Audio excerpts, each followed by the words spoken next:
కొండా సురేఖ మంత్రి గారు చేసినటువంటి వ్యాఖ్యలకు ఇలా బీఆర్ఎస్ మహిళా లీడర్ మొత్తం కూడా మరి పోలీస్ స్టేషన్లకు వెళ్ళి పిటిషన్ పెడుతున్నట్టు కంప్లైంట్ ఇస్తున్నటువంటి నేపథ్యాన్ని చూస్తాను. మనతో పాటు కొంతమంది మహిళా లీడర్ ఉన్నారు, వారితో మాట్లాడి మరిన్ని విషయాలు చర్చిద్దాం. చెప్పండి మేడం, ఎట్లా చూస్తారు కొండా సురేఖ చేసినటువంటి మంత్రి గారు చేసినటువంటి వ్యాఖ్యలను? ఫస్ట్ అయితే నేను ఒకటి అంటున్నా, ఆమె ఒక మహిళ అయి ఉండి అందులో నా మంత్రి అయి ఉండి ఇటువంటి పదజాలంతో మాట్లాడుతుందంటే అక్కడ ఆమె ఎన్నో సంవత్సరాల నుంచి వెళ్ళి కేటీఆర్ అన్న ఇంటి ముందు, సామంత ఇంటి ముందు, నాగార్జున ఇంటి ముందు సెక్యూరిటీ గార్డ్లాగా పనిచేసి ఆమె అక్కడ నిలబడి అన్నీ చూసినట్టు మాట్లాడుతుంది. వాళ్ళకు కూడా కొన్ని కుటుంబాలు ఉన్నాయి, వాళ్ళకు కూడా ఒక పరువు ఉంటుంది. అసలు ఏది కన్ఫర్మ్ అనేసి ఆమెకు తెలియకుండా ఇట్లా మాట్లాడడం తప్పు చాలా వరకు. ఎందుకు అని అంటే అది సంబంధం లేని విషయం. ఇప్పుడు జరుగుతుంది తెలంగాణలో హైడ్రా, దాని గురించి మాట్లాడాలి. కానీ సామంత ఇట్లుంది, నాగార్జున ఇటు చేసిండు, కన్వెక్షన్ అంటే ఇప్పుడు కన్వెక్షన్ కూల్చలేదు అంటే సామంతను పంపిస్తే కన్వెక్షన్ కూల్చారు అంటే ఇప్పుడు సామంతను పంపలేదనా కన్వెక్షన్ కూల్చేసింది మరి మన గుంపు మేస్త్రి. దీనికి ఏమంటుంది మరి ఇప్పుడు కొండా సురేఖ అక్క? ఎంత వల్గర్గా దట్టిగా మాట్లాడుతుందంటే ఒక మంత్రి పదవి అరే అది కూల్చలేదు కదా, ఎందుకంటే సామంతను పంపలేదు కదా, అది కదా ఇది కదా, జీవితాలు ఇట్లా నాశనం అయిపోతున్నాయంటే అసలు నువ్వు ఉన్న పదవి ఏంది, నువ్వు మాట్లాడే మాటలు ఏంది, నీకున్న ఆ పదవికి విలువ ఉంది.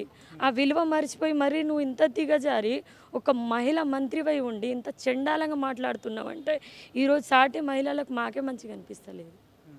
అంటే ఇంకో అంశము దీనికి సంబంధించి కేటీఆర్ కూడా ఫైర్ అవ్వడం జరిగిన దానికి సంబంధించి కేసు కూడా పెడతామని చెప్తా ఉన్నారు. మీరు కూడా పోలీస్ స్టేషన్కి వెళ్ళి కేసు పెట్టిన అంశాన్ని చూస్తా ఉన్నాను. ఒక మంత్రి స్థానంలో ఉండి ఈ వ్యాఖ్యలు చేసారు. అసలు నిజంగా కేటీఆర్కి సమంతకు కావచ్చు, హీరోయిన్లకు కావచ్చు సంబంధం ఏంటి? అసలు ఈ ఫోన్ టాపింగ్ విషయంలో కూడా మంత్రి గారు మాట్లాడడం జరిగింది. సంబంధం అనేది ఉందా లేదా అనేది కోర్టులు తెలుస్తాయి అంతే కదా.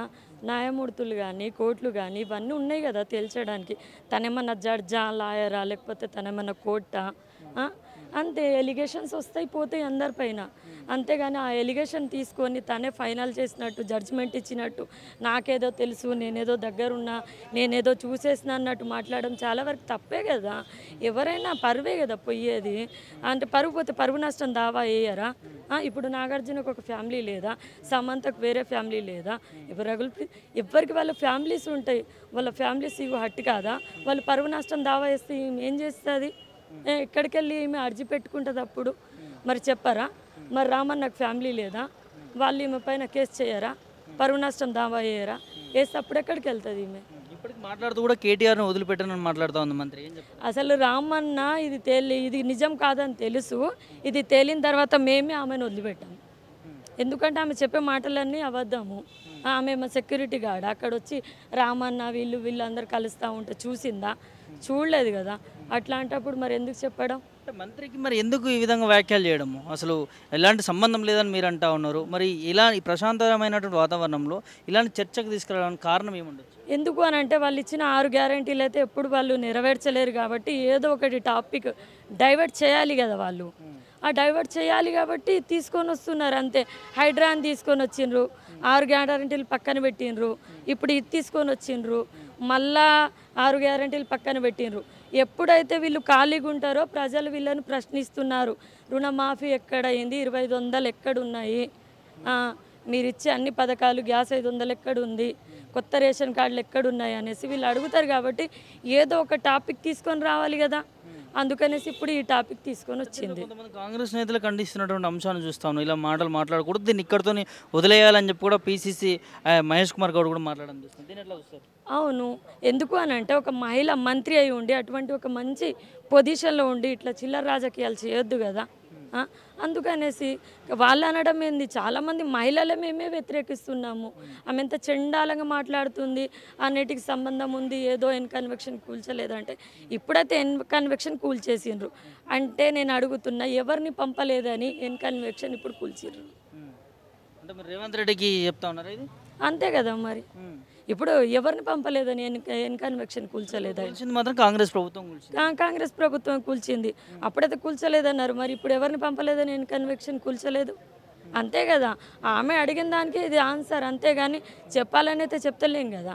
ఆమె అన్నది నేను కన్వెక్షన్ కూల్చలేదు, ఇప్పుడు కూల్చిండ్రు అంటే ఇప్పుడు ఎవరిని పంపలేదు. ఎందుకు కూల్చలేదు? కొండా సురేఖ అక్క జర చెప్పు నువ్వే. మీ ప్రభుత్వమే కదా ఉన్నది అంటే మీ ప్రభుత్వంలో ఎవరినైనా పంపలేదా? వాళ్ళ ఇంటికి అందుకని కూల్చలేదా? కూల్చేసిండ్రా?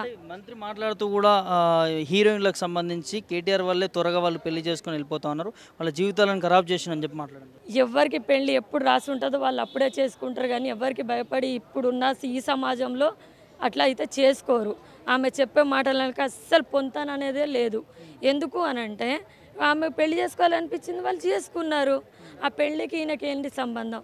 రేపటికి ఈమె బిడ్డ ఉన్నది, ఎప్పుడో పెళ్లి చేసింది.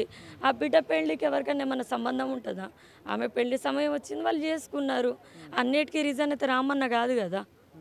ఏం చెప్తారు చివరిగా మంత్రి గారు? నేనే చెప్పేది ఒకటే, మీరు చేసిన ఈ చిల్లర రాజకీయాలకు తక్షణమే రామన్న క్షమాపణ చెప్పాలి.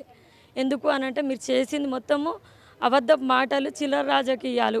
6 గ్యారంటీలు పక్కన పెట్టి మీరు మాట్లాడే ఈ చిల్లర మాటలు నమ్మడానికి ఇప్పుడు ప్రజలు సిద్ధంగా లేరు. హైడ్రా ఆపించండి, ఆ పేద ప్రజలను చూసుకోండి.